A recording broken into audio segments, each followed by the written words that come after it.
안녕하세요, 바이림입니다. 그 블로그에서 얇은 판재를 켤 때 나무가 너무 튄다 그렇게 질문해 주신 분이 계셔갖고 생각난 김에 간단하게 영상으로 설명을 드릴게요.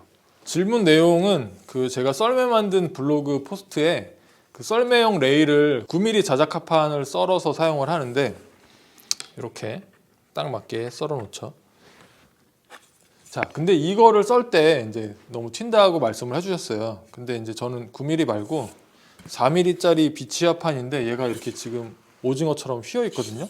이런 경우에 이제 좀 안전하게 작업을 하는 방법을 설명해 드릴게요. 자, 뭐 방법이 여러 가지가 있겠지만 지금 이제 말씀드릴 방법은 판재가 이렇게 휘어 있어요.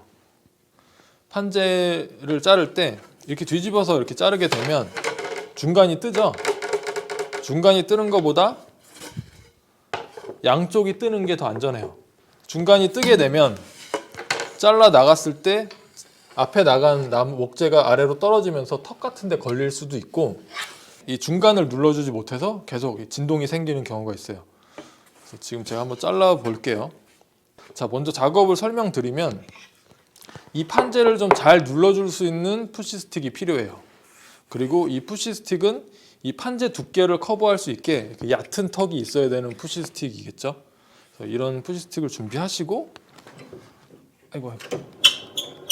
시뮬레이션을 한번 하자면 날에 닿는 순간부터 바닥에서 뜨면 안 되잖아요. 그렇기 때문에 이 푸시 스틱을 사용해서 앞을 붙여주세요. 앞을 붙이고 잘라 나가시면서 점점 자르시고 뒤에 왔을 때 이제 턱에 걸어서 마무리를 잘라 나가는 거예요. 그러면 얇은 판재도 계속 바닥에 누르면서 작업을 할 수 있거든요. 한번 썰어 볼게요.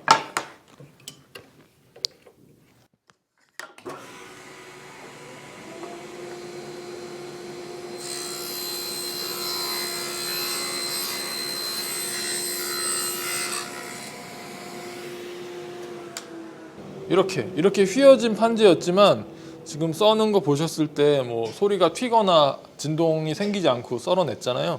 이렇게 전체를 계속 눌러주면서 작업을 한다고 보시면 돼요. 뭐 예를 들어서 이런 지그도 있지만 이런 지그 같은 경우에는 계속 이동하기가 좀 애매하거든요. 그래서 얘를 날 쪽에서 계속 이동하면서 이렇게 잘라야 되기 때문에 좀 애매해요. 이럴 때는 방금 보여드린 것처럼 이렇게 긴 지그 막대가 더 유용한 것 같아요.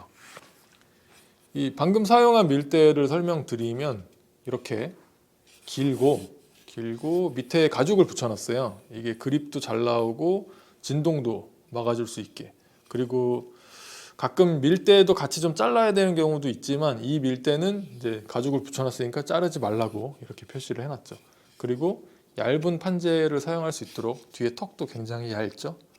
그렇게 밀대가 한두 개가 아니고 상황에 맞는 밀대들을 많이 만들어서 사용하시면 좋겠어요. 자, 이렇게 얇은 판재도 테이블에서 충분히 이제 안전하게 작업하실 수 있겠죠. 만약에 이 판재가 더 엄청 크다 그러면 당연히 이제 떨리는 앞쪽을 눌러주고 쭉 잘라 나가면서 마지막에 밀어주는 그런 형식으로 작업을 하시면 되겠어요.